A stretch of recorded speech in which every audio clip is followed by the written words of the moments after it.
Welcome back everyone to my Let's Play of Final Fantasy II for the Nintendo Famicom system. Last episode, Fess, Maxine, Booker, and Leon returned to Mysidia, stocked up on some items after clearing out the entire Jade Passage of all its treasure. So in this episode, they're just going to be heading through the Jade Passage, and because I'm not going to be exploring anywhere new and just retracing old steps, I decided that I'd put the video at double speed. So you're not sitting here for 26 minutes, since there's not going to be anything new here they're going to discover here, and I don't really have all that much to talk about because I've already talked about all these enemies and all the treasures that we got here. So we'll return to the normal speed the next episode when we get to new area, Castle Pandemonium, the final dungeon in the game where the new risen Emperor is. The rest of this time, I guess I will just give my thoughts, like I said, on the game, kind of like my little mini review. Overall, playing this again, out of the first three Final Fantasies, the Nintendo versions, like I said, I think this one might be my favorite. It's really tough to determine like which one kind of is my favorite. They all have something special about them. But because I'm a big Star Wars fan, I think maybe because this borrows so heavily from Star Wars, I enjoy it. I think this one has definitely the deepest plot out of all of them. I mean, the first game basically, you know, the plot was summarized in the first intro screen. You know, hey, go on a thing, find 4 crystals, and that's it. You know. With this one, there's a whole bunch of, you know, yeah, the thing is, you know, overcome an evil empire, you know, be the rebellion, but so much happens in the game. Not all of it is good that happens in the game, like the Ultima side quest drags on pretty long. I think they're just trying to pad out the game with that side quest, especially because Ultima is so pointless in the game. You never really use it because it's a bug spell. Maybe it would have been nice if, you know, you had to have the Ultima spell to do something in the game. Like, kind of like it would be like almost like a key item, like the Goddess Bell to get you into Kashuan. Maybe you had to use Ultima to break like a seal at the end of this passageway, the Jade Passageway. You know, where there's that dead end.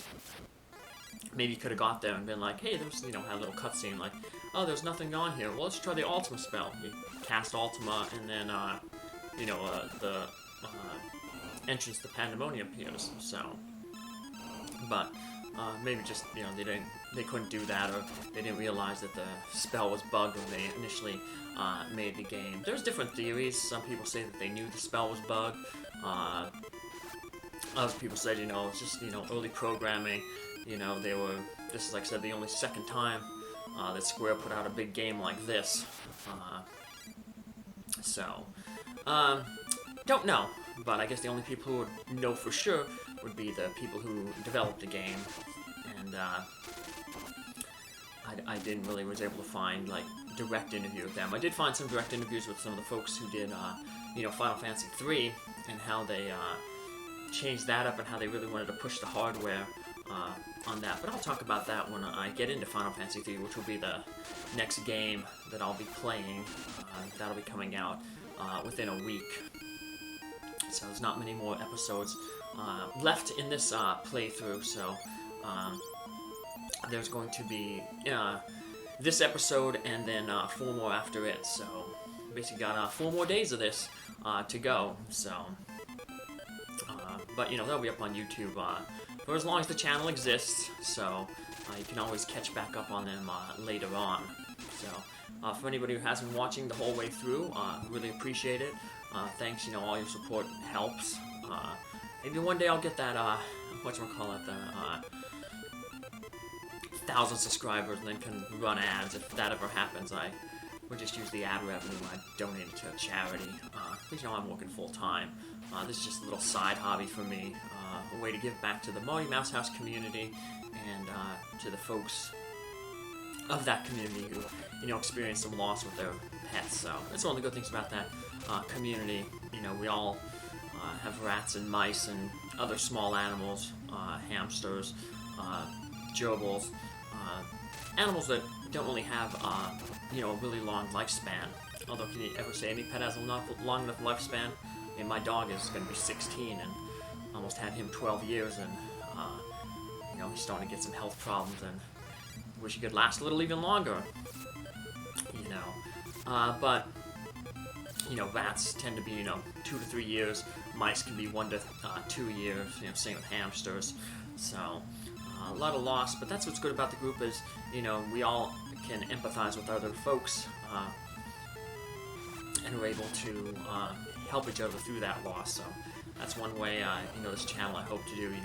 Help people remember their pets, make them little heroes in this in the games that I play. And I was planning on playing all these games anyway, just for fun. So this is a way to kind of like double dip, help people out while doing something I was going to do anyway. So, like I said, if I can end up ever making, money on this, I'll be able to help a third thing. I can choose a charity each month to put the donations, because I don't expect this channel to go like super big, be a PewDiePie or like on those Markiplier, those game channels that have like millions of viewers and subs and stuff like that. But knowing my role, like I said, it's just a little hobby. If it gets there, that'd be great. If not, well, still gonna do what I'm gonna do. Like I said, it's just a side little hobby for me. So, like I said, I enjoy the battle system. Like I said, it's different. It's somewhat repeated in the Saga games, Final Fantasy Legend 1 and Legend 2, that I've also played on this channel. I think what makes this game enjoyable, or that I noticed when I was playing it, maybe it's one of my favorites, is, you always want to keep playing. One of the bad things about the experience system is, well, yeah, it's, like one of the good things is, like, you know when you're going to get a level up, so you can always kind of plan, like I know I'm going to get a level up here, because I only have this many more battles to go, this many more experience points to go, but that can be frustrating if you just say you gain a level, or a level is really far off. Like, I know when I was grinding to level 50 in Final Fantasy 1, both times for the bonus episodes, there would be times when, like, it's like, wow, I have, like, this many, it's going to be taking, like, it's going to take me, like, 30 battles to get a level and to see any improvement in my characters. With a game like this, you can get a stat, basically, at any time. So it's always kind of exciting. You're always like, will I gain a stat this level? You're not locked into, I'm going to have to do 30 more battles, or I'm going to have to do 20 more battles until I get a stat or see some improvement. You can see improvement in your characters, from one battle to the next. Now, it might not be a big improvement, but, you're seeing some change and improvement, and then over time, that those improvements really add up. I mean, we've seen that several times in this, where we had, boss monsters then become common monsters, and, you just roll right through them. The Sergeant, when we first fought him as the boss of the Falls Mines, he was pretty tough. And then later on, he was just a normal enemy that we'd encounter, and we just, like, run right through him. There was no problem. We're seeing that with the Lamia Queen. We saw that when we went to Pass Pandemonium there real quick. And we'll see it, in the next episode. The Lamia Queen used to be a boss. It was the fake Hilda. Now it's just a regular enemy, and surrounded by a bunch of other enemies like Lamias. And we just, roll right through them. So, yeah, somebody who likes to see, numbers go up and improvements in characters. Always seeing that, being able to potentially see that every single battle, really made you want to, like, keep going on. Sometimes, like I said, with the experience-based system, you'd be like, it's going to take me 20 battles to, like, gain a level. Do I really want to go on now? I'll just save my game here, and I'll do it some other time.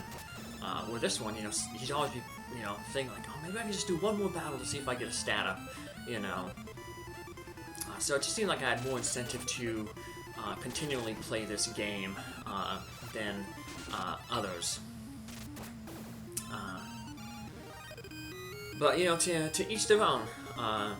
You know, maybe some people might get frustrated by the fact that, you know, while, yes, there's the chance that you will gain a stat, you know, every battle, there's a chance that, you know, you might not gain a stat. So maybe some people are more enjoy the fact when they know that something is going to happen, when they know that, you know, I can rely on this definitely to happen, as opposed to my rolling the dice every time. It's weird that I kind of like the one where I'm rolling the dice every time. When I talked before about how, like, I don't like gambling at all, I don't gamble. Only time I guess I really gambled, like I said, was at the church money wheel, and, you know, just to throw $1 here, and then when my work used to have, we had an office pool, like whenever the Powerball hit over like 50 million, we'd all throw in like $10 to try to see if we could win it. But then that, of course, got canceled. We got a new boss. She was like, nope, probably because she was afraid that if we hit the Powerball like that, half the workforce would be gone, and half the workforce would be gone the next day. Because, you know, when you're getting, you know, a $30 million payout or something like that each, yeah, no incentive to work. You just stay home and play video games or something like that. Although I couldn't see myself doing that. I don't know how those folks who do it, like, make full-time streamers and do it, you know. I can, like I said, I play usually at most maybe an hour